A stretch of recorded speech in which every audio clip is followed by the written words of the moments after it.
Hey guys, this is Pimp here. I got another little trick for you guys. I heard about this channel on YouTube that has a lot of good analysis on it. You know, a lot of good points to be made. And fuck, I did it again. It's just Thorn's stupid YouTube channel. It's time for another Patreon AMA where anyone who donates in the $10 or above tiers on my Patreon, you can find the link in the description box below, can ask me a question. I'm trying to do roughly 2 of these a month, but I will always meet my minimum of 1 a month at this point in time. And again, if anyone's an old school patron and there were months you missed, just send me in a message on Patreon. You can send me in a question, we'll make up for it. So, Barbara Stanwyck's legs. Which players in FPS games do you find most enjoyable and least enjoyable to watch based on their mouse movements, strafing, jumping, etc.? I love how decisive players like Avek and Rafa are with their movement. There is a competitive Team Fortress 2 player named Captain with a T, whose aiming with rockets gives me motion sickness. Right. So let's just start with the people I don't like. So the most obvious one immediately that comes to mind has got to be Pasha in any version of CS. Like, this guy really did. He moved like he was like weighed more in the game or something. Like he was a fucking bull or something. Like he had no mobility. Like he was running around, like looked like he went slower. Like there's certain players I often described as like, it felt like in the game they moved like a cow. Like they're really slow the way they moved. Like the player called Exodus, if you know him from back in 1.6, he used to play with Rival and Gamercore. And then later was in Complexity very briefly before they booted him because he was the one that they swapped Sunman out for and then filled those matches to Team 3D back in 2015, I'm going to say. Actually, it would be 2016, I think. It would be maybe. Who gives a fuck? I think so.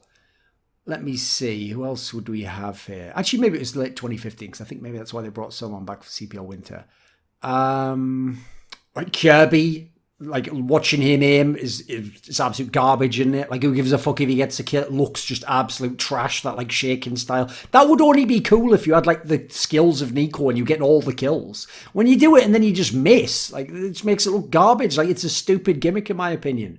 In terms of jumping, I mean, there's been plenty of Quake players who just didn't have good enough jumping skills, quite frankly, and didn't put in the time. Like, I always thought that the people who were the stupidest one were the really low sensitivity. That meant they had the really nice LG aim or plasma aim, but then they didn't have good enough jumping ability. So I always thought that was a massive limitation, even though you can definitely go the other way and fuck it up in that regard.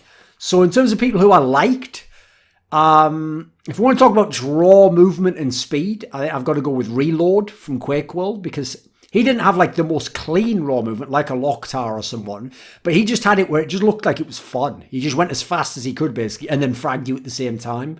I've got to take Cypher for Quake 3 and Quake Live. Like Cypher's movement was so buttery smooth in Quake 3 that when he was on his zone, he was the ultimate flow state player. I don't think he was making calculations half the time when he was playing. He was just owning everyone though.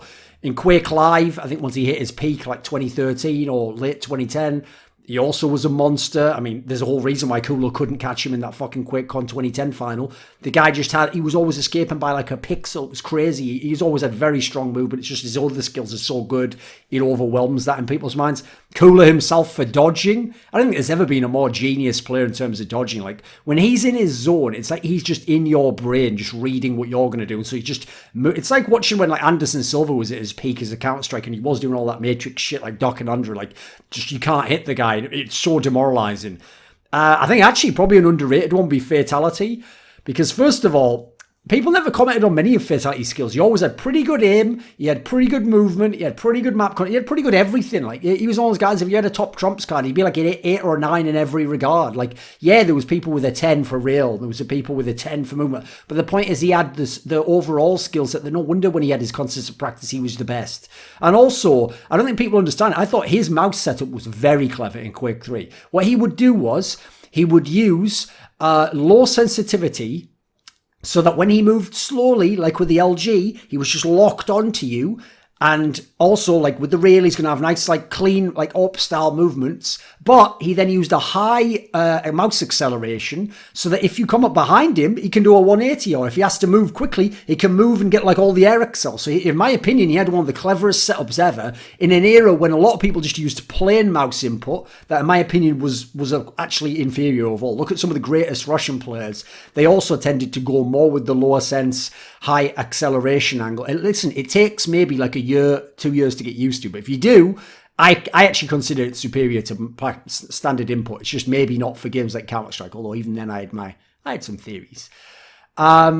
Saliko says, what is the cheesiest thing about you that you'd be willing to share? I mean, the beauty here is, I don't really have to share anything, do I? Like, I'm not, this isn't OnlyFans. I don't know if you guys know that. It's like mainly about esports, is my work. So I don't have to share anything, but I'll just say, I don't hide these things. Like, I'm not one of these people, by the way, who's ever want to be like cool or in the in crowd or whatever. Like, I'm not trying to like flex that I'm like some cool guy in that regard. So like, I've mentioned many times that one of my favorite bands is Limp Bizkit. I just think the guitar's awesome.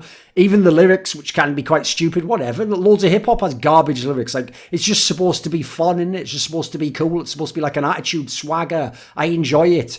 I think people probably know when I'm not doing keto, I have a massive sugar tooth, so I love little kids' candy. Like, one of the problems I have, especially the more I've researched some of those chemicals, is I have had to quit a lot of it and just put it to, like, rare occasions. Because, unfortunately, coming from where I come from in the Northeast, I like the trashiest candy. I'm talking about the ones that are just pure chemicals and E-numbers. There's no fucking even like fruit or actual real organic thing ever existed that was put into that shit. So that's one of the problems I have. I like the sort of like cats, like, you know, fucking the candy that turns your tongue blue, or a lollipop, or fucking sherbet JDubs, all that shit, mate. I'm like Mad Franks, mate. Now, whatever. I might do an intro like that actually one day when I get a sponsor, because I've got one on the horizon. I love comic books, obviously. And by the way, I'm not one of these people also who's like, actually, it's graphic novels that I prefer, and the adult themes. Like, yeah, I love all that shit. But I also love me some like 60s fucking Superman comics, so wholesome. Like, they're almost like, it's funny, they're supposed to represent the real world and be Superman the everyday world. To me, they're a fantasy world, because 1960s, 1950s America is just, it's a place that never existed for me, right? Except in movies and folklore and the minds of conservatives. I also love, like, you know, classic Jack Kirby, the original Stan Lee stuff before he became sort of a piece of shit sellout. Maybe looking at that before you praise people as your heroes. Justin Reed says, in your last episode, you said you weren't the biggest fan of the Wheel of Time style of fantasy and was wondering if you had ever heard of Brandon Sanderson. He is one of the best modern fantasy writers, in my opinion, largely in part due to the religious discussions he holds through his world's political conflicts. His fantasy worlds have very hard set rules with the magic that the characters don't just get to ignore for the sake of cool scenes, but his writing is very similar to Robert Jordan, so I wouldn't be surprised if you hadn't read his work. If you're interested, I'd recommend his Stormlight Archive series as his best work, but Warbreaker is easier to get through and still includes the best aspects of his writing style. I will say, by the way, one thing that has gotten me more interested in fantasy is that, like a lot of people, naively, I thought science fiction actually involved some element of science. All I'll say is the more you dig down into that territory, it's pure fantasy. It's nearly all pure fantasy. And if anything, some of the things that they're showing there that people will claim have come to the real world, I'd just have a look into it. Could interest you. So what I will say is, I don't know if I'll ever read this book, mate. I've literally got thousands of books I physically own that I haven't read myself, but that I want to get to, authors that I know I'm going to read through. So I've got a lot on my list, mate. So maybe one day I come to this, we'll see. What I will say is, though, you took a good angle, which is the thing that people don't do when they like something, is sell why it's good. They say, you should try this, or I think this is great, or best book I've read. Like, those aren't great reviews because we're not you. What you got to do is take the person through your perspective on what it was that you were finding brilliant. And if there's a unique angle or a gimmick or a conceit to how they set up the story or tell the story, sell that angle. That's what's cool. So as a result, like, I'll give you a great example. I actually think the Game of Thrones books, Song of Ice and Fire, are actually very poorly marketed and sold, because what people tell you is, if you love the TV series, you're going to love this, or, you just get like more detail on the characters. No, the way you sell those books is this. You tell someone, even if you've watched the TV show, it's nothing like the book, because the TV show is a TV show from one perspective, the camera, and we're just seeing scenes play out, and we only know what people say, we don't know what they think. The book is each chapter is from a perspective perspective of different characters in the series. So you're getting how they're thinking, but it's not first person, but you're getting their thoughts relayed to you, their perceptions of people. It actually changes how characters are set up for you before you meet them, and you get as a result complete like sea changes in how you thought about a character, and it makes the story a lot more interesting. Then there's extra detail in there because each character has their own histories and things they care about that overlaps, that builds the greater world. Like that angle there is how you sell a fucking book, mate. So anyway, there's your point. Scatman in bed. In your opinion, what are the 3 most underwhelming lineups in CSGO history? Doesn't have to be in a specific order. Right. So the thing with this is, like, since you say no specific order, that makes it a lot easier. Right. I'm going to give a specific reason for each. And by the way, these aren't going to be the most extreme ones probably, but I'll start with an extreme one that I think just fits all the bill of the criteria. It's got to be when Simple first joined Na'Vi and they kicked out Zeus, who wasn't the in-game leader. And because Starix was the in-game leader, he wasn't in the game, he was a coach. And in my opinion, was arguably the best in the world at that role. It crippled the team when they took the coaching changes out of the like rule set. Essentially, you couldn't just talk all the time. So when instead they had to make C's the IGL, holy moly was that team underwhelming. I mean, people might know it, majors in a number of tournaments, they would like ace a group stage, ace a Swiss system, blow people away. Like Flamey, especially when he came online, you can imagine Simple, Guardian, Flamey, when they're all going off, they were untouchable. Like they might be one of the most explosive teams ever. The problem was, get them in a playoff series, and they just couldn't do it. Like, this team just could not get it done. It showed the value of an in-game leader. And actually, by the end, they had a phase quality where, like, yeah, Simple would go off most of the time. Guardian sometimes, and even then wasn't like classic Guardian. You could tell he was unhappy. Flamey just never seemed to turn up when it mattered. Seized was shit, and Edward started to go off the boil. So, like, that time could have done so much more. Not just with Starix in place. Like, if Caesar had just had some grasp on the role at that point in time, and also if Guardian hadn't sort of fucking phoned it in, which I'll still tell him to this day, told him before, it's bullshit, mate. Never going to accept any excuses for that. Another one, and it's also just it fits all the criteria, it's got to be G2 2017. Even their results make them underwhelming because all they could do is win tournaments or make playoffs and not even win a series. It was actually ridiculous how few top 4s they got for a team that won a bunch of big tournaments. ESL Pro League Season 5, DreamHack Masters Malmo. This was ridiculous. Like the amount of times they got underwhelmingly beaten by teams that weren't as good or weren't even playing as good necessarily. Then add in Kenny S and Shox finally are going to play together. 2 of the GOATs of the game at that point in time. And together, both of them were underwhelming. Like, Kenny S had times when he was good, but I know he was going through a lot of, like, motivation issues. Shox ruined his game by coming an IGL. Eventually, by the end of that 10, he was farming with a fucking MP9 to get Kenny S. And what an underwhelming setup. Because one of the reasons why those two always should have played together is they had such different roles. They could have been at their peaks in the same team and totally coexisted. The last one I'll pick is TSM 2015. So it's the Astralis core when they had Carrigan and they had Cajun B still. I still to this day maintain one of the most skilled lineups man for man ever in the history of the game. Incredibly versatile. They were fantastic across the map pool. They had a very unique approach to the CT setups where they just stayed in the sites and didn't rotate, and you just had to go in and frag them, and they had some of the best fraggers in the world. And you think about when they won those 3 tournaments in a row. They won the PGL Championship Series kickoff or whatever it was called. They won Face It Season 1. They won, what was the other one? Fragbite Masters Season 4. Yeah, Season 4 over Fnatic. Later on in the year, and by the way, they were beating Fnatic in all these tournaments. Later on in the year, they won the Face It Stage 2. Looking fantastic. Won PGL Season 1 over Virtus Pro and Fnatic. Like, the big problem was, this is a team which at all of those majors was one of the favourites, and they never even made a final. It's brutal. So in my opinion, that's like one of the best teams to never... It might to this day be the best team never to win a major. I don't care what anyone has in terms of a list. Like, that was an unbelievable team. So how underwhelming that they never got the major, because they just never got over the issues to even make the major final. There we go, there's 3. If I had to chuck one more in, I would just say in terms of not delivering on the end of their potential, it's got to be Titan 2014. So Very Games 2013, the same lineup was banging. But the fact that they didn't win that semi against NIP, where I'm certain they would have beaten Fnatic in the final, they used to toy with that squad, and Pronax just was getting read by existence every time. They would have won DreamHack went to the major. They were a favourite at the next major, and a lot of why I think existence went a bit crazy, over-preparing them on certain maps and distributing things like Smiths to do the Inferno prep, is because he was so paranoid that they hadn't been fully prepped prepped at the previous major, or that he could have done more because he was that sort of a perfectionist. So I don't think that happens if you win the major. I don't think shocks leaves if you win the major or win this one.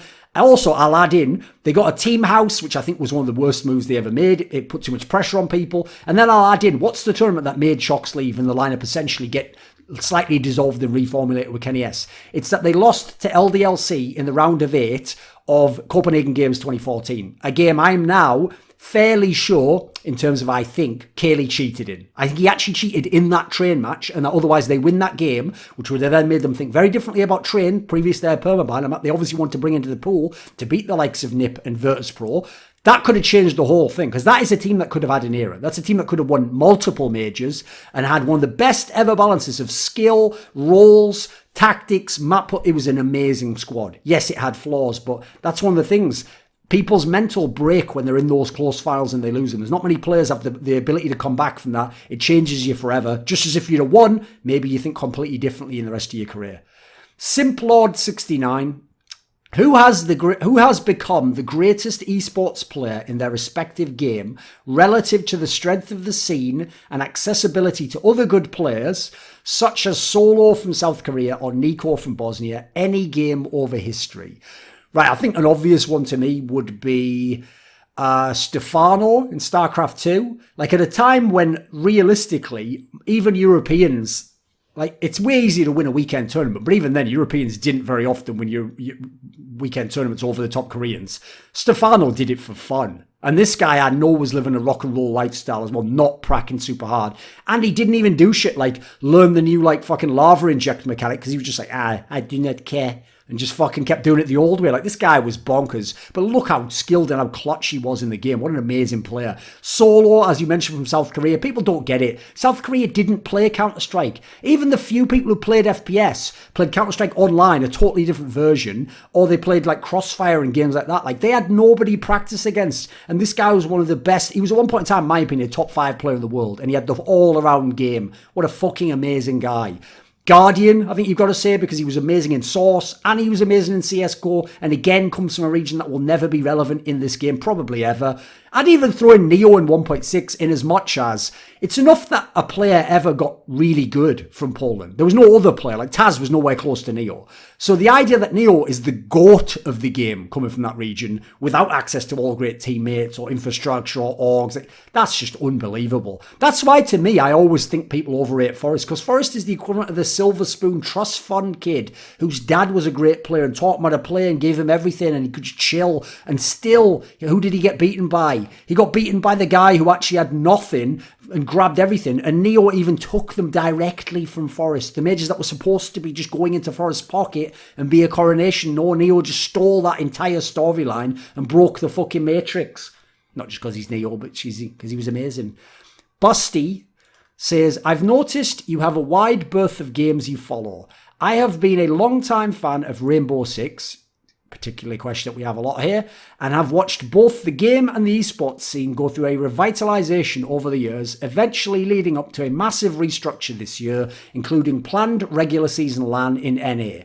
Being a fan of FPS and strategy, have you explored this game, and if so, what are your thoughts? So everyone who's watched this before knows I haven't, and that it is one of the games where it's one of the few I consider sort of like putting a little bit of time into, maybe watching casually and seeing if it grabs me. There's also, who knows, maybe in the future Flashpoint or someone wants to work with them, because I'm trying to get them to get away from the Blizzard and the Riot games, because those TOs are just fucking, those game devs rather, are just massive arseholes who will just inhibit what you can do. And so I don't think we'll ever be able to properly run Flashpoint in the way I want to in some of those games. So I'd like to actually be in a game like Rainbow Six potentially, if we're going to expand beyond CS. So in the future I'll probably do less CS events generally anyway. I mean, I can't work with half the TOs because they're fucking scum, so there's a problem. And I've already got a pretty cool job where I am. So I've probably got time I could invest into this. I'm also, at the moment, hiring some people. I'm going to make my time more efficient in terms of taking some of the dog's body work off my hands. So I'm going to have more time in that respect. I plan to put a little bit of casual attention to Rainbow Six. I'm not going to make any promises. If I'm interested in it, I'll do something. If I'm not, maybe I'll just watch it like I watch Dota. Scott K says, with history being so easily rewritten, what do you think is one of the most egregious cases of the majority believing false history in esports? Right, so aside from some of my favourites, like Existence was never a good idea, or whatever fucking garbage, or Froggen was never a top player in League of Legends, like those are just bozos who say that. I'm going to pick one out, because for CS, I've actually got a piece like this, where I already have like the 10 or whatever that I was going to pick out, and I'll just go through kind of misconceptions in history and how I see it differently. But I'll pick one out in esports history that was very popular, and on the main Quake site, ES Reality, was basically repeated ad nauseum, and even a lot of the pros tried to play into it because they were kind of haters, and it is this. You'll have heard it if you ever know this guy's career. It's the idea that Fatality only switched games because he was running away from the competition, particularly in Quake 3, his main, obviously, first game, and because he was losing and he didn't want to lose to 0-4 or Cooler or CZM, right? Even the facts don't support that. So Fatality obviously went and played Alien versus Predator, right? Instead of continuing to play Quake 3 in 2001, right? He was also, though, people forget this, he was the reigning champion of the World Cyber Games from the year before. And the reason he didn't attend the World Cyber Games qualifier is he thought, as they did in many later years, that the champion would get a slot. That's what they'd kind of told him, but just like verbally. Then when he asked them, they basically told him like a week before the tournament, oh no, you'd have to qualify. And he hadn't been playing Quake at the time. So he didn't go then and just get his ass beat. He would not have won that qualifier. It was a very competitive qualifier. If you remember, it was one of the great actual Quake tournaments, even though it was just a US qualifier. It was the one with 0-4, Machiavelli and Socrates. And they were having all these amazing back and forth games. It was a fucking banging tournament. So I actually don't blame him for that one at all. I think he got dirt and dirty by a WCG there. Then, even though he'd gone and played Alien vs Predator, and even though actually months later he'd have UT coming up and he'd been playing Return of Castle Wolfenstein and some CS, he came back to Quake. Everyone likes to delete that, like nice and conveniently there. He came back when 0-4 was still in his prime, when Lexa was there, when all he's got... CZM was coming up.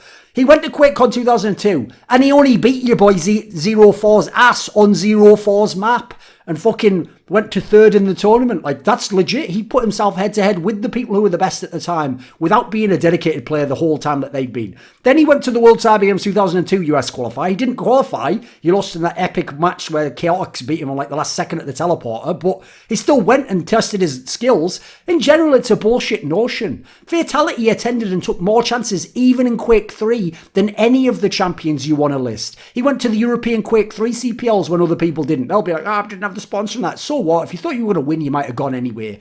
He went in Unreal Tournament. He kept sticking around for years after his prime. He played show matches against people like the one he lost against Rocket Boy on the Great Wall of China. In Painkiller, he wasn't the best player until, I'd argue, maybe ever. I thought he was just the most clutch player, but he wasn't even that competitive with Vu until like the middle of the year. He kept going to every stop and taking his beatings. This is a fucking man. He had a huge heart. Like, I say fuck that to any of that nonsense. It's complete nonsense. Maybe someone like Thresh avoided competition. I think he did to somebody. He was very careful as to how he'd let you compete against him. Fatality just went head to head, and again. He came into Quake 4 years after people had been really good, and then went head to head with Toxic, etc. Like, you can never say Fatality ran or docked anyone. That's just haters saying that shit because they were jealous. Julius, what would you point to as some of the major differences between Swedish and Danish CS, and what do you think could be the reasons for these differences?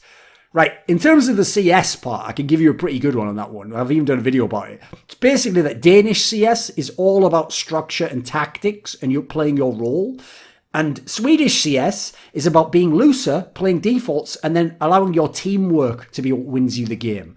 And I would say, as a result, you haven't had as many Danish players that were individually explosive. You have the rare ones. You have Trace, you have Config, maybe Device and Magus, like Dupree, but you don't have that many that are like bangers though in the same way as you get from other players, like Sweden. Like, think about how many superstar Swedes there have been over the years.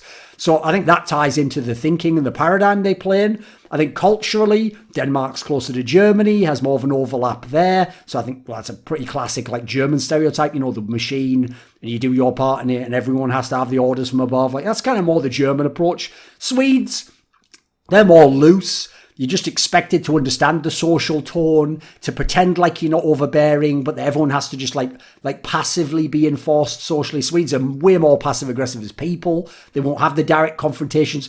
Conflict averse to some degree. Danes, I mean, they're way more likely, like the Cajun Bees, the fucking convicts, they're way more likely to just go in your face, tell you, fuck you, and shit, like more problems. So I think actually, considering they're like Nordic countries, I think they're so different, in my opinion, those two. But that's why it doesn't really surprise me. There hasn't been that much overlap in terms of teams. Anders Pettersson says, In every esport you have followed through the years, what player have the most dominant in his game, has been the most dominant in his game, single or multiplayer? I mean, there's so many games, mate. So I'll just say, if I had to like pick up one, if I had a gun against my head, I'd probably have to say Flash in Brood War in 2010, going into 2011. Like, I mean, that was just impossible. Like, people tried to make it a failing that he like lost the finals to JDubs and then he lost the finals to Effort. They don't point out like no one in Brood War history ever made all 6 finals. So the idea he came second and could have won both those finals. If those are his off days, mate, no wonder the guy was a god. Also, most players in history weren't monsters in Pro League as well as the individual leagues, or they did one or the other like Bisu did. This guy was in both. And he actually solved all 3 matchups to the highest level ever, arguably. That is just impossible. Like, there's a reason this guy had the highest elo in the history of the game, and that would probably never have been beaten even if the game had continued. So I've got to go with him. 0-4 in Quake 3 in 2001, I thought was fabulously dominant, especially if you take like December the year before Babbage's and continue on from there. Again, no one could beat him. He had all the maps. His style was, I mean, he played the man because he had sort of that Machiavelli Thresh lineage thinking. So it was so tough to beat because he used your tendencies against you. I'd suggest he even probably studied some demos. He had all his weapons were good. He had a good mix of running the map, but playing around you. Just one of the hardest players to ever play against. Toxic in Quake 4. So we're talking like 2007 here. Again, absurdly dominant. Maybe 2006 might have been the better year. I forget which one was the most dominant. But again, unbelievably impossible to beat. It says it all that it took Cooler and fucking Fatality and Avec and these players at their absolute peak to ever beat him. Like, he was just unbelievably good. Oh, and also that guy, Strider, I think did it once. He was just like a fabulous talent who just never put in the hours, unfortunately. Neo in CS. I mean, this guy genuinely had like a 5-year span where he was a top 5 player every year. And his idea of a bad tournament was like an average tournament for like a normal star player. Just unbelievably good. Simple in CSGO 2018. I mean, fuck, has anyone ever been that far above the competition in any version of CS? I'd say no, personally. Faker in League of Legends 2013. He had it all. What people don't realise about him is you can't overestimate how good he was. As in, his laning was the best. His champion pool was the best. He was the best at absorbing pressure. He was the best at using resources. He was the best at outplaying you. He was the best at team fighting. He was the best at picking people up. It was just fucking unbelievable. Like, you couldn't do anything against this guy. It was just his world and we all lived in it. Angry Child. How would you go about... Oh, the entire TSM fanbase sending me a message. That's cool.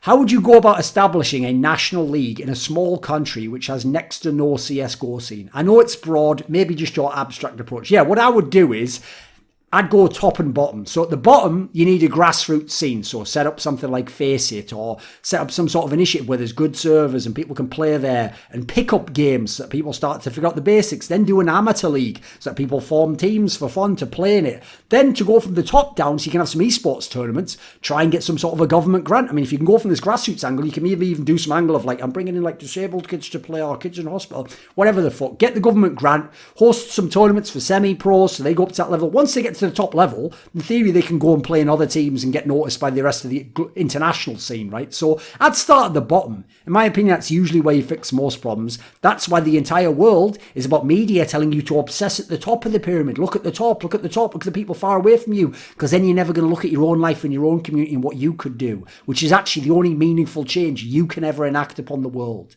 You don't even know if they're counting your vote, my G. Rudy 2K1. I've played CS for about 5 years and I'm playing Valorant as of late. I also have played League for about the same time too. One thing I noticed about League Ranked is that losing feels a lot more frustrating than losing a matchmaking game or ESEA pug in CS or even competitive in Valorant. Even the LOL community seems to point out the frustration of rank, even to the point where winning doesn't feel as fulfilling. I've felt that before in League, but never once in CS/Valorant, other than, yeah, it sucks to lose. Why do you think this is the case? Do you think it could be the competitive shortcomings of MOBAs compared to tactical FPS? Also, is it only a solo queue thing, or do you imagine pros feel the same way too? Thank you for your content. Right, I'll just say, yes, I actually do think pros feel the same way. I think it's a lot less satisfying to lose in League, not least because the game makes you look shit when you're on the losing team most of the times, and an idiot fan will think the other guy in your lane is better than you because he won the game, even if you were actually a much better player. Like, for example, this might sound like heresy to you, I could argue that I think Chovy's still better than Showmaker even after getting 3-0'd by Damwon. Because I just look at how Chovy played on a bad team, like they fell apart in that final big time, and I look at how Showmaker was on the dominant team, and I just think, listen, my dude, you just had a way better team, coach, for everything at that point in time. Like, everything looked to be in your favour. So, yeah, I think it is just a more frustrating game, and there's many reasons why. Like, for me, CS and games like that have the stress reliever. Like, every few rounds, you get a gun just as good as the other guys. Every few rounds, like, there's no holdover. Like, he doesn't gain in levels. He doesn't get more health than you or move faster than you. Every time, you start at the base level again. So, in my opinion, that means that you don't ever get feeling that you're trapped in a game. And League of Legends is like drowning when you're in a losing game. And you're doing your best to fight against it, but sometimes fighting against it makes it feel even worse. And then you're trying to make players to get back in the game, and your team's not, and they're playing safe, even though they're the ones behind and giving up every dragon. Like, yeah, it's a very frustrating game. It's actually a game that's entirely about team play, in my opinion. And so in a mode with no fucking voice comms, where you're playing with a guy from Spain, a guy from Netherlands, a guy from Russia. By the way, fuck you Americans who think your solo queue's bad. Your ping's bad, and you have a lot of griefers. We have to play with people who we inherently can't communicate with, where you type something to him like, jungler, why do you keep coming, like, when my wave's pushed in? And he just types in like, yeah, I'm out. Like, you just fucking give up. Or they're just two of them are just duo queue typing in French the whole game long, and you're like, is there no option to just be partnering with people from the UK? Can I not just have that as a feature? I actually think the ranked and ladder system and having only a few servers in League, I can't believe people stand for it. It's pure as shit. I would never play a fucking FPS game that was like that. But one of the best things about CS is all the servers, custom servers created, different locations. It's one of the best features of it, always playing on low ping. I play on like fucking 15 ping from the Netherlands, mate. I don't want to play on like 30 ping or whatever. Or 60, 70 if you're in the US. Girthy Moth says, as an avid fan of the online Quake games, I was wondering, what is your take on other arena FPSs, in particular a Diabot? Right, we've had this one a long time. Basically, it's a good initiative. I like it as a game. It has a pretty nice feel to it. I think it succeeded in that regard. It took too many years to do. Years and years and years. It's not going to have the impact on esports I suspect that people hope it will. I think that'll probably never happen unless a massive publisher's behind the game and puts a lot of money in, unfortunately. Or you create something where, in my opinion, no one's really done the mode you need to do if you want to make FPS games good, which is you've got to have a lower ranked mode for babbies that haven't played FPS, where either, like, you turn a bunch of the weapons off, or you nerf them a bit, or you make it easier. And then the idea is, as you go up your ranks, you turn on more features of the game, and the top level's what they play at the pro level, or the mid level, or whatever. And that's what's going to be awesome. If you don't do that, in my opinion, you'll never get enough plebs to play the game, so it'll never be big enough viewer-wise or player-base-wise. Carl Song says, in a world fraught with misinformation, can you give some pointers in how you find credible news and sources? Thank you.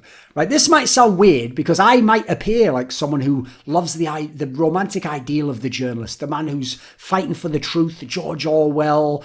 He's just someone who's out there, he's trying to discover what's going on and speak truth to power, all that stuff. Unfortunately, that is an ideal. Some of it is mythologized. Like, some people did exist like that. You'll notice they tended to exist outside the system. If you ever actually look into the history of what journalism was when it began, there's a million quotes like this. It basically began as kind of like PR for companies or corporations, robber baron type people, to make the stories of what they were doing not seem as bad. You had them in your pocket from day one. So, and also government aspects, like listen, go and look at like the CIA infiltrating all these things through like Mockingbird or whatever it was in like the 60s and 70s. Like, if you're not aware that this is like propaganda, then it's probably too much for you. So what I would say is this. What I think you need to do is overcome the idea that you are being informed by news. No, you're being programmed by news. Most of the things they're telling you about, you don't need to know about. And even the way they tell you is just to form a certain construct in your mind and influence your decisions and how you think about the world and how much fear you feel. So I personally would say avoid news. Or if you're going to look at some of it, then dilute it by looking at the same news in a different part of the world. Like, if you're going to look at something in America, try and look at the same story in Russian news, in the Chinese news. Not because you're going to get informed and you're going to get better information. Again, it's not stuff that's relevant to your life I can't go more into that because people start crying and throwing a tantrum trying to get me fired, but it ain't relevant to your life, no matter how much you think it is. So what I would say is do this just so that when you notice how different and conflicting certain aspects are or where they agree, you'll start to realize not only that it's all programming, but the nature of how they program you and to what ends, and that it's basically bullshit all around. To me, news is a toxic drug. So taking more of it or just a lower dose or different brand isn't the solution. View it all as programming. I would say largely ignore it until it literally impinges on your life. So no, I'm not talking about, well, there's an election coming. No, until a guy with a gun from the government comes to your house or they send you a letter saying you must do something, don't even think about it. If they can't reach out to you in that way, it doesn't matter in that sense. It's not that big a deal. Live your own life, worry about your own life, sort out your own family, your close family, have good relationships with them, build out your wider family, try and detach from the world where possible, try not to let tech take over your life where possible. Try not to let the cultural programming come in. Go to things that are more wholesome, more pure, more beautiful. That's just would be my advice. So I would just say don't, mate. That's it. I can't in good conscience tell you to go look for stuff. I would also say develop a keen mind, research things yourself. Not research the news, but research the topics that actually news obfuscates and makes you not look into because they pretend that they know how things are done and they're going to tell you how things are done. Shikaz says, do you think that Shroud could have reinvented himself as a player and perhaps his status as one of NA's finest after his departure from the Cloud9 lineup had he joined another team rather than pursuing streaming?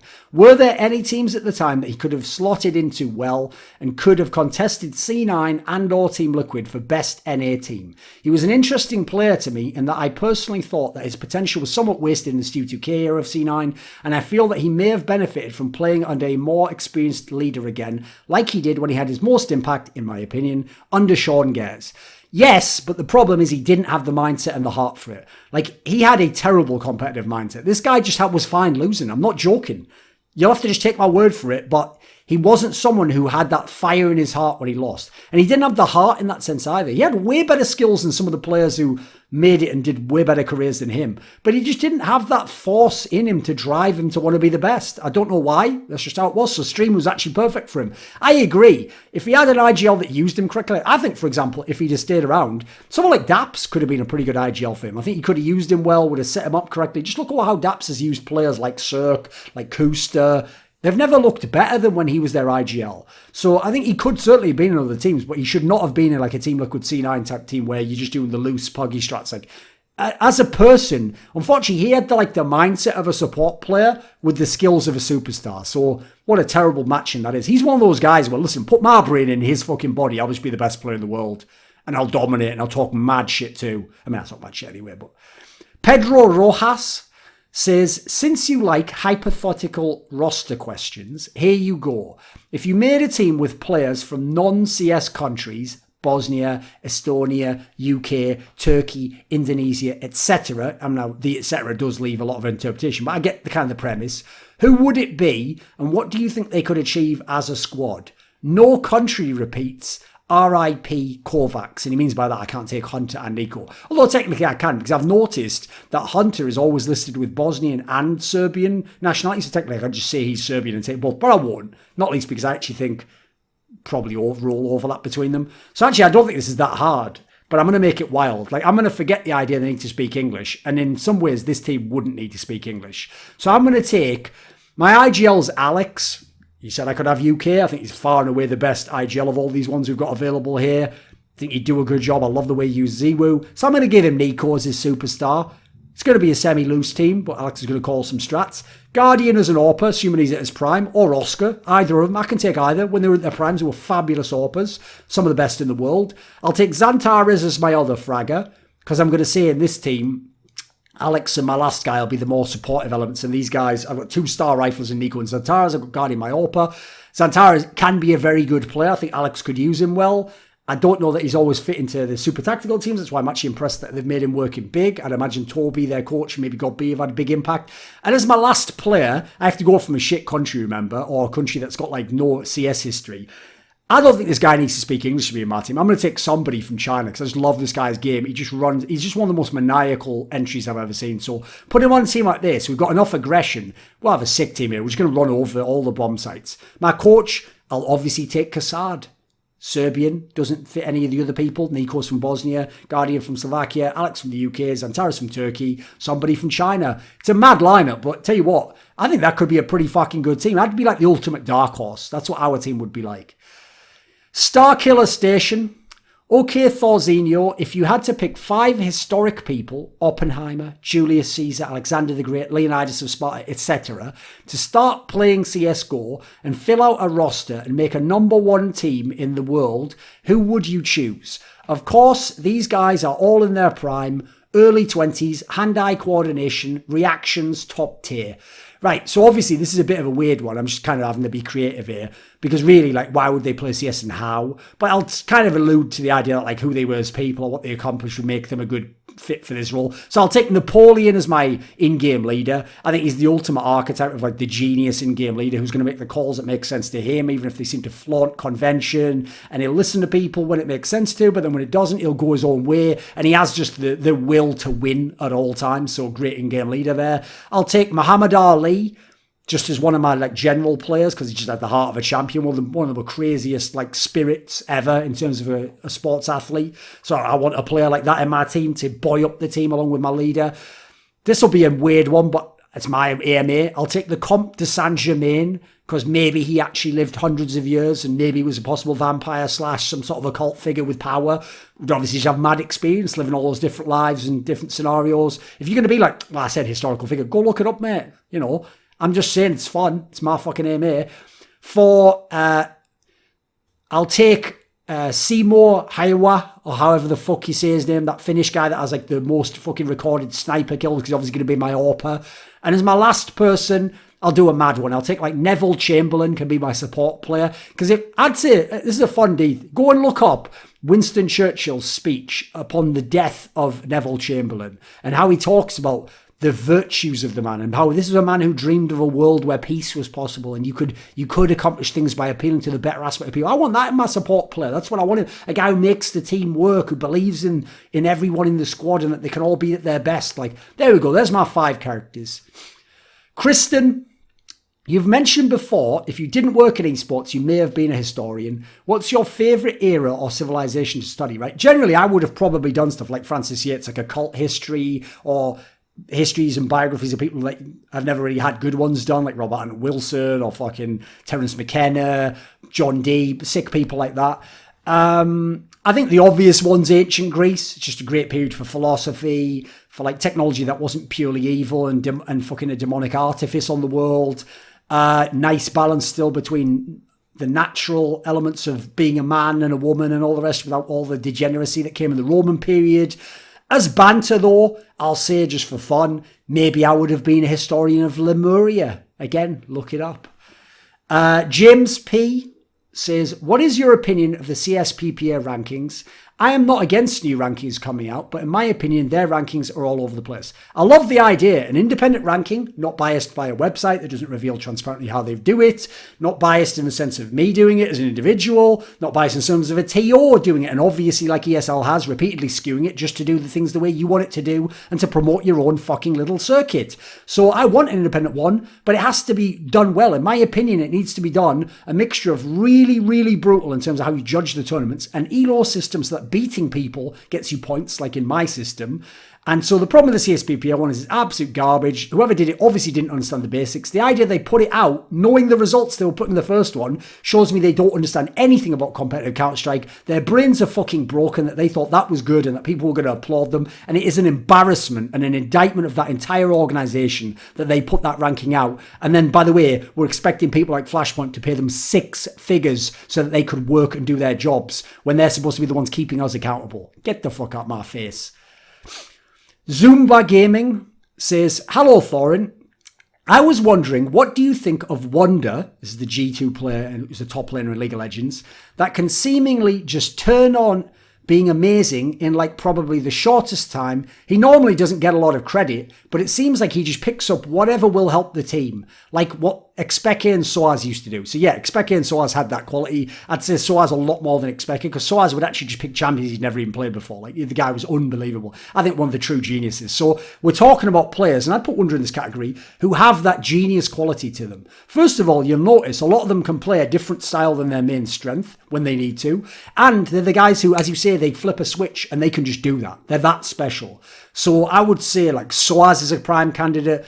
Unbelievable matchups he could play, champions he could play, ability to like understanding a game as a secondary shot caller, how to turn a game on its head and what the right play to do is, even if it looks like you're inting, but actually you're giving your team a chance. Go watch fucking Season 7 Worlds with Fnatic.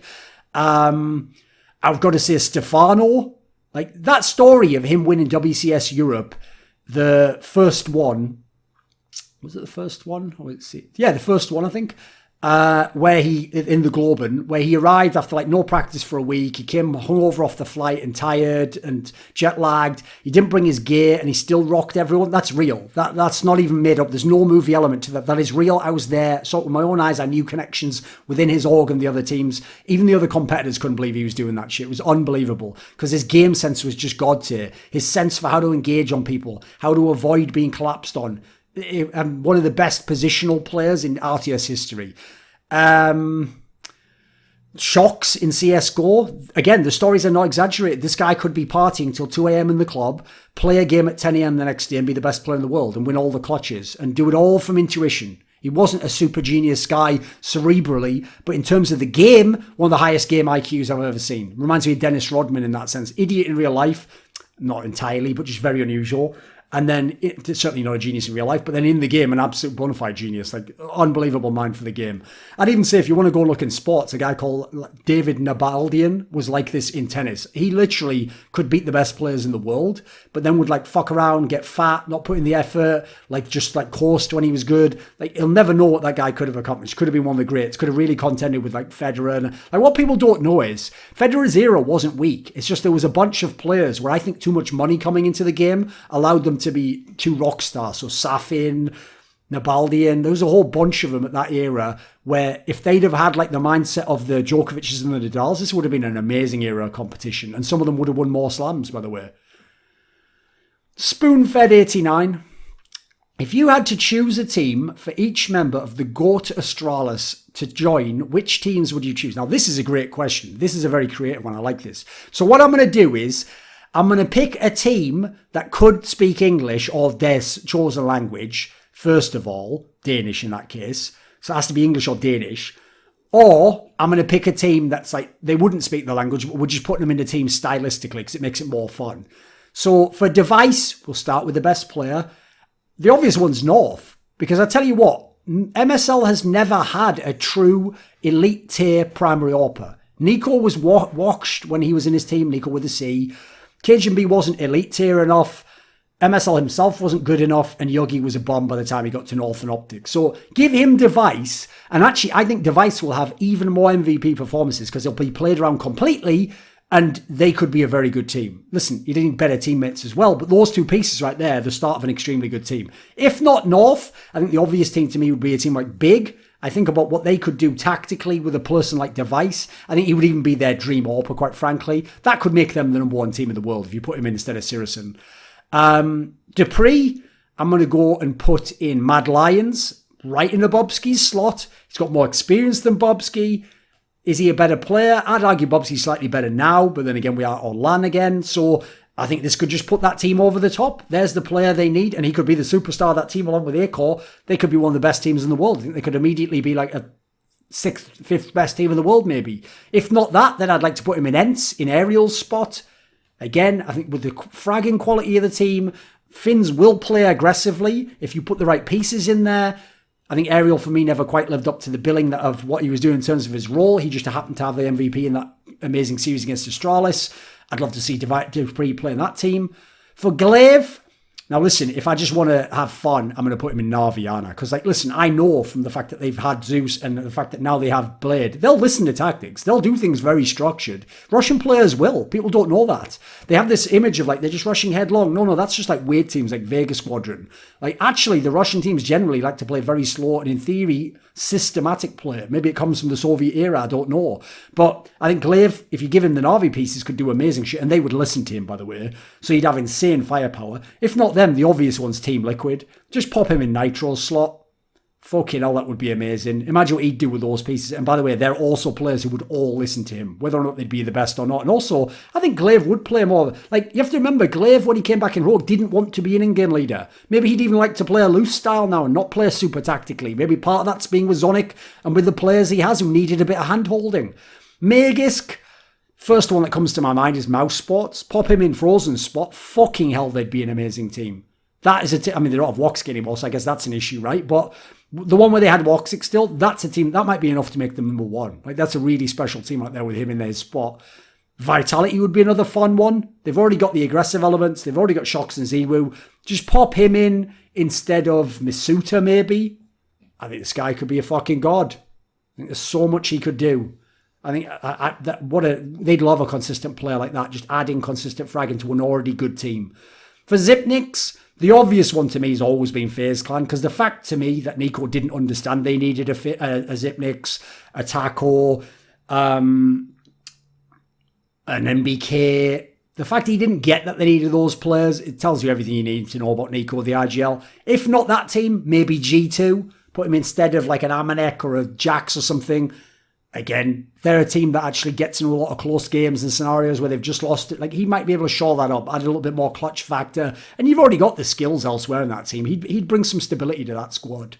The big one, what caused each of the dominant, but not necessarily era-possessing teams in CSGO history to fall off? Who or what stopped each from ruling forever? So, I mean, there's a myriad factors. So let's start out their style. Usually, whatever style they had that took them to the top was a counter to some of the best teams before and the most overall effective style at that time, particularly for those players. Well, what happens is other people come up with the style that counters yours. And eventually, they're going to, if they have good enough players, become your main rival and beat you in those matchups. So that's going to be tough. Then you get, because basically you're training all the other teams that you got to change some things if you want to beat me. And if you do it, congrats, you now beat me.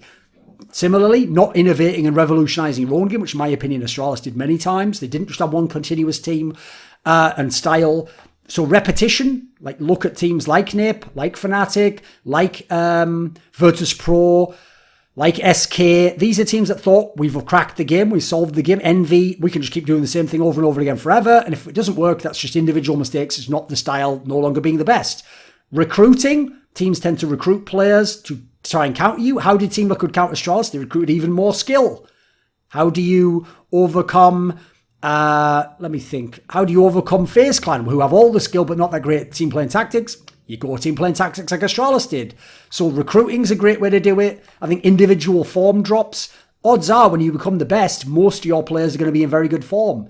Then when one or two drop off, it just happens over your career. Now you're not going to be as good. It's going to be hard to make up for those elements.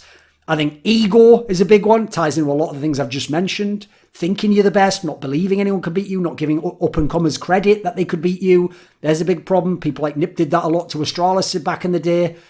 Celico. In the 125th episode of By the Numbers, you guys discussed the casters in the scene. What happened to casters like D-Man, Joe Miller and Tosspot? Are there any casters you'd like to see in the CS scene? Either ones from the past or from different games. Side note, I've seen your video on Sadakis casting.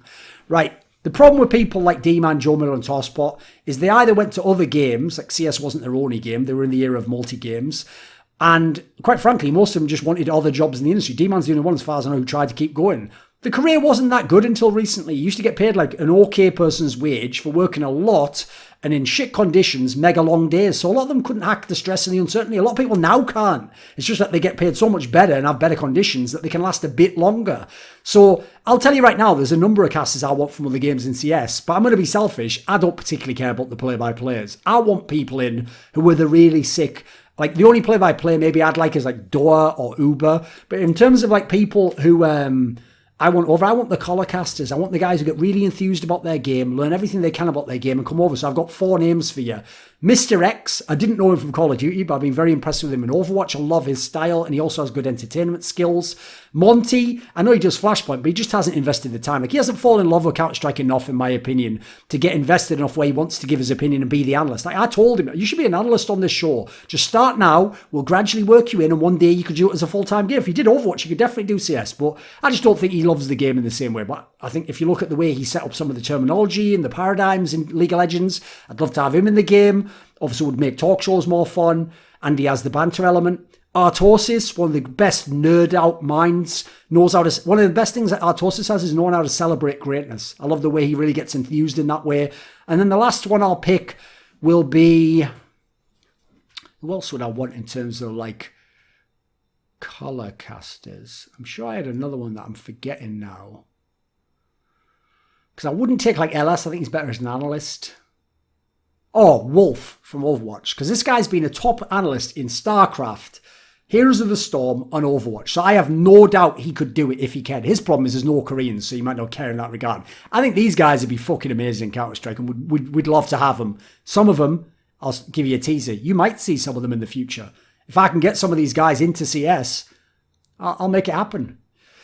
Peyton Lee Trahan says, "Hi Thorin, what are some key components that made League of Legends a highly successful esports title? First and foremost, the conversion rate of viewers compared to player base for League of Legends has actually never been that impressive compared to other big games like CS. So I would, or Dota, StarCraft 2. So I would say you need to have basically a lot of grassroots players to scale it up and make the esports side work. So it was free to play. It was one of the first proper free to play games that really got people in the door. That's why it beat out games like Hon.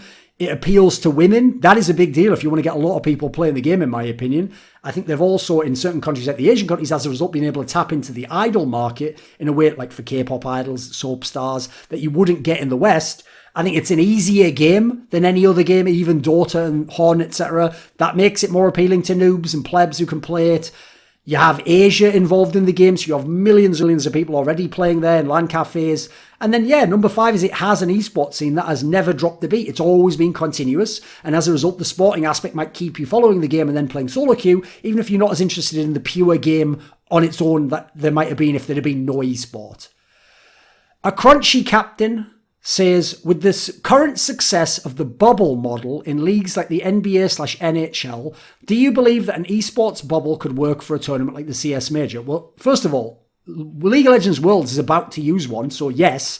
Secondly, we plan to do it for Flashpoint 2. It's just it needs to be in the right country with the right quarantine laws, and I would say not overly imposing in terms of like how you have to run things. I would say that's what you probably need. And you need the money to be able to do it. So yeah, I think you could do it. It's just that Valve was so committed to doing it with ESL and in Brazil that they put themselves in a corner. If they just switched it to a different country, I think they could have had one to end the year, just as we're going to try and have Flashpoint 2. We also have some creative solutions to how we can do it and have the quarantine angle and not have to make it last too many days. But you'll find out about that in good time, hopefully.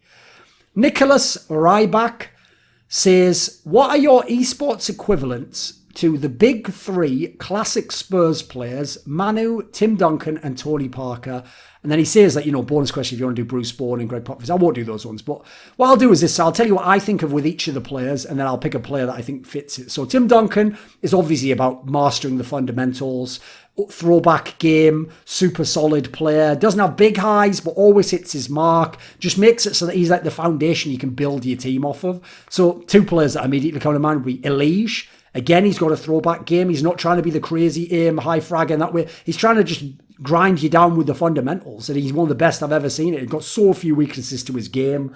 Always delivers, seemingly. Rafa in Quake, again, it was just his consistency that beats you. Because you might be one of the best players in the world, but against him, maybe you have an off day. He doesn't have off days. So he's just going to win so many times, even without necessarily blowing you out of the server. For Tony Parker, I think of a guy with speed. I think of a guy with daring. He's able to make all the pieces around him function and better than they should be. I'm going to go with Dandy, the jungler from Samsung White and MVP Ozone back in the day. A guy, again, every piece around him looked good, looked better than they did elsewhere in their careers, mainly in my opinion. He was just always so fast to do the smites, always in the right place to jungle. Again, I think just a great piece to be a complementary piece around your team that makes everyone else work.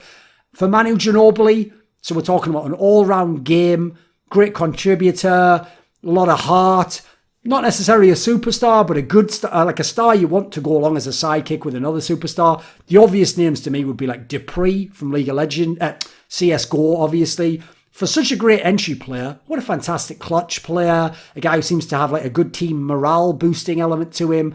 In League of Legends, I'll take Underwhelming, one of the best weak side players, can carry the game if he wants to, just willing to give other people the resources, always does his job, never gives up mentally, even willing to be on shit teams. Like this guy, again, great heart for the game. I think a guy who underrated, just as all these players mainly are. Pronogo says, given your apparent preference for Dota 2 over League of Legends when it comes to gameplay, what are the factors that fuel your continued content creation in the League space? Are there any factors beyond time restrictions or scheduling that stop you from dipping your toes into Dota content more often? Actually, if you go and watch, I can't remember if it was the last or second to last, might have been the last one that we did of By the Numbers.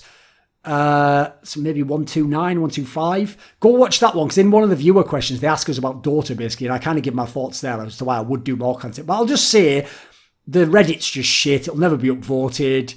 I still might do some stuff. It's just, again, like, it's only that League was so open to content that I came into it. Then I had friends in the game, and I had people who helped me with my opportunities.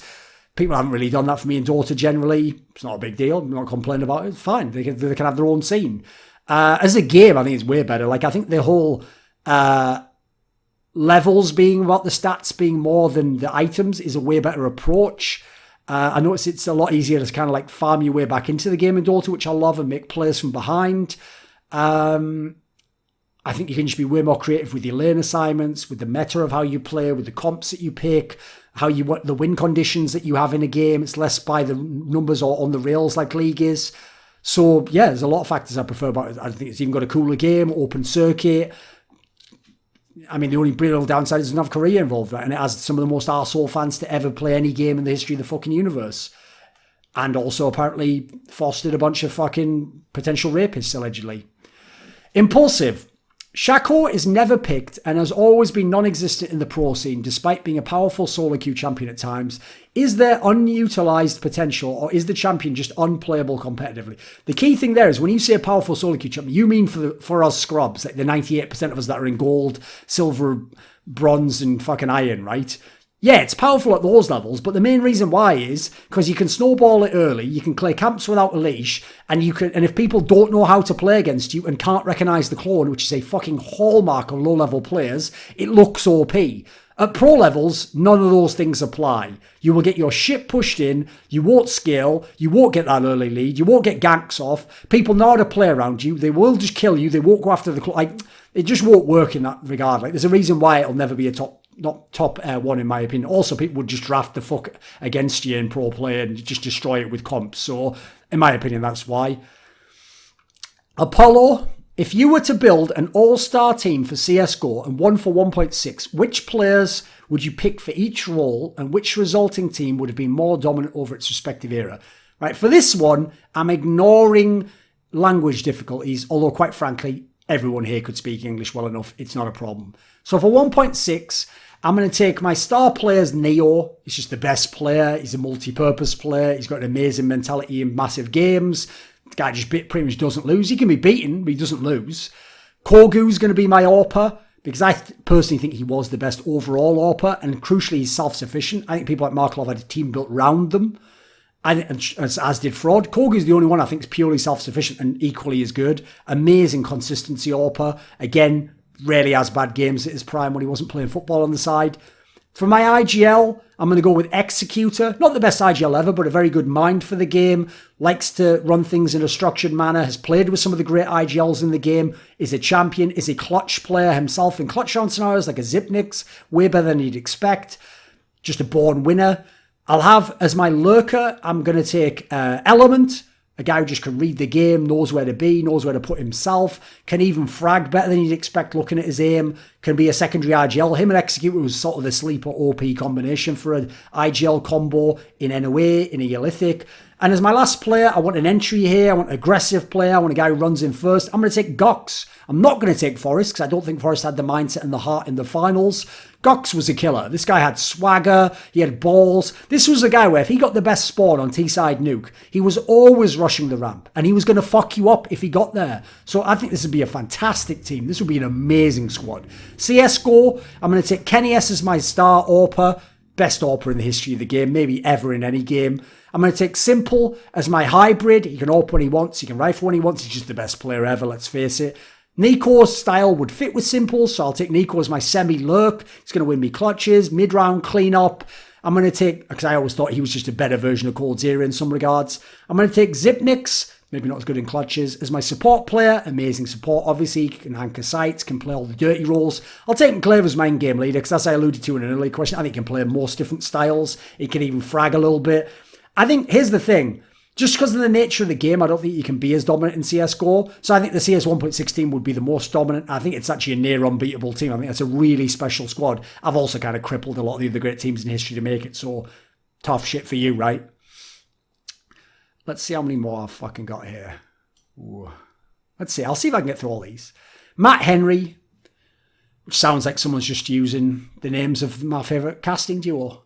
Hi Thorin, as someone who seems to be looking forward to the future of esports, I'm curious what degrees you think may be relevant to attaining jobs in the industry, say in about 5 years. I'm particularly interested in the team/coaching side of things because my favourite part of my job is watching my employees succeed and grow. Sorry for the long question, thanks. Right, the obvious one is something like sports psychology if you're going to go into coaching. I think that's an obvious angle there. Maybe do some sort of youth coaching. The problem is this, mate. Again, I can only give you advice from my perspective and where I am in the world. So I'll just say this. I don't really think a degree is the way forwards. I think you can probably learn those skills in the industry endemically or in surrounding tangential fields like coaching youth sports and things like that and reading a lot. That would probably be more effective because it'd give you experience as opposed to just doing a course, especially if you're going to be strapped with debt that will anchor you down all your life and be stressed to you. If you come from America, I've got to say, I wouldn't recommend doing a degree. I think it's a scam. So I would just start getting involved today, immediately. Get a part-time job to support yourself, or get a low-level job in some sort of youth sports or coach an amateur team or write articles or submit to be an analyst or do data research for someone or do articles that show off you've got some skills in the game in terms of understanding the game and explaining the game. Read a lot, especially about other people's processes. Read about the great coaches in sports and try and figure out how they did it and the great sportsmen. Read about sports psychology and the training aspects of that field. Read about how the mind works. Read about hypnotism. Read about Richard Bandler's books on NLP. Read all these things and craft your own career and your own job and make a job maybe that only exists for you and you'll be invaluable. Shantanu Parwar says, what are your thoughts on punitive actions in esports? I feel that logically, match fixing, which decides the outcome of a game definitively, should have a higher punitive action compared to cheats, which provides a competitive advantage and possibly decides the outcome of a game. The least should be for bug exploitation, competitive advantage developed due to developers' incompetence, generated due to developers' incompetence. Right, I have a similar theory, and it goes like this. Anything that can be done in the game probably should be legal. As in, if someone tells Valve that this thing exists and they don't change it, and that's on Valve, isn't it? Like, it's not like real life where you have to have rules where you can't do stuff because we can't affect the rules of the physics of the game of reality. We have to artificially make it. You can change everything about the game. Like the idea that we had that fucking flash bug in the nuke ramp room where you threw the flash under the box, it flashed everyone for years. It's just because Valve didn't give a fuck about esports. In my opinion, there should be no areas on maps you're not allowed to boost to, because if you are, then put an invisible box there and stop people fucking boosting. Whatever you do inside the game, in my opinion, should be legal. So, listen, the coaching bug's different because in my opinion, once you noticed that, you should have immediately told Valve and the TOs and they should have then addressed it. So, that's why. So, yeah, I agree with you. I actually think match fixing technically should be worse than cheating inside the game overall because you definitely decide the outcome and you potentially rig a bunch of bets and stuff in a way that you can't necessarily just by hacking in the game. I'm with you on that one. And I would generally favour harsh punishments, but with a rehabilitation element where you can come back after a few years, or you can work your way back in for good behaviour maybe. Maybe we have a thing where you go and coach kids or something, or some shit like that. I don't know. Ass Blaster 2000. Are there any community terms / phrases in League of Legends, CSGO, or esports in general that you think hurt discussion or are useless? As an example, whenever I hear coin flip player or took the coin flip, I find that players / analysts usually don't go into the nuance afterwards, and I find it a very roundabout way to say risk taker. Yes, all these terms, they basically spam way too much, not least because League of Legends is a mad cultish game in terms of like homogenous thinking, and people thinking you all have to agree with the same things or they'll get called out. Like, just stop being a pussy. Like, have your own fucking take and then stand by it, like I do when I do it. I don't apologise to people because they don't like my opinion. Get fucked. So, like, I think they have, commentators have cargo cult thinking in those games. They all think if they just recreate the terms other people are using, that'll make them revered. So, tempo, objective control, coin flip, use some other terms for this. Actually take more time to explain what they mean every now and then. Or sometimes challenge yourself to not use the term and briefly explain what they're doing in that regard. Like, is objective control when you're the first to the dragon and you're waiting for it? Some people describe it that way. Or is it knowing the timing of when to take the dragon? There's a million factors here, or how to rotate onto it. So in CSGO, we have a whole bunch. Like, obviously, eco is so alien a term compared to what an eco is now at this point in time. Let me think. Full buy, similarly, is way too abused. Like loose playing style, tactical playing style. People have just made them like a binary on-off. They haven't made it the spectrum that I intended. I made those terms or use those terms for the layman. When I'm talking about them, if I want to go deep, I'm trying to actually drill in on those aspects and go into specifics. Matt Shakowski, this is the last question.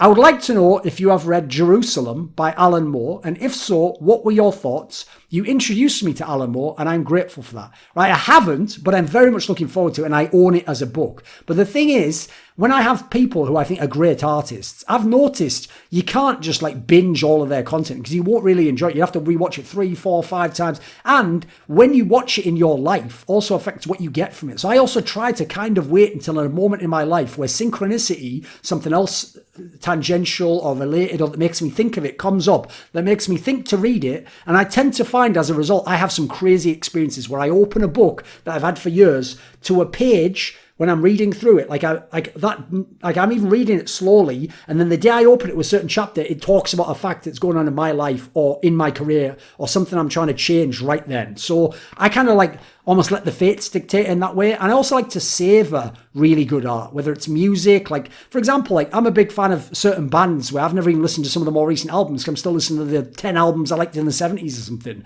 Same with movies. I don't do things based on what's hot and new now. I just go on what speaks to me and I just collect the things I like and then I choose when I take them on board. I've often said this, the Dune series, the original 6 books are my favourite book series ever. I think it took me about 15 years to read those books because I would just wait a few years between each book. I didn't want to rush to the next one or binge them all in one go. So what I'll say is, since I did enjoy Voice of the Fire, Alan Moore's first novel, book, whatever, I will say I'm looking forward to it. I hear there's similar qualities. If anyone's ever read the first chapter of that book, it's so weird, but it just shows you like he's holding nothing back and he gives no fucks. If you enjoyed that, by the way, I'd recommend you check out the Crossed 100, where he took over Garth Ennis's Crossed series and did something quite similar to what he did in that first chapter of Voice of the Fire, with a very unique sort of Walking Dead type storyline, but told in a way that you've probably never seen before. Right, that's it. If you want to ask a question for a future AMA, donate $10 or more to my Patreon. Link in the description box below. Oh, and also, the new thread will be up for all the questions. This video was kindly supported by Dean Tanglis, Spencer Green, Whattathings, Pranogo, Matt Shakowski, Tobias Bernasconi, JDubs, Alexander Rao, Xinged, the Puyallup Tribe, Jensen Goh, Hades, Andreas Kroknes, and as always, a special thanks goes out to my boy Jerky's Minion. Do you want to suggest a topic or a guest for my content? Maybe you want to ask me a question in one of those video AMAs I do. Do you want teasers? Do you want to see who the next guests are on my shows? Do you want to take part in an in-depth esports discussion with moi? Well, if so, put your money where your mouth is and join the Scrilluminati today in the Patreon link in the description box below.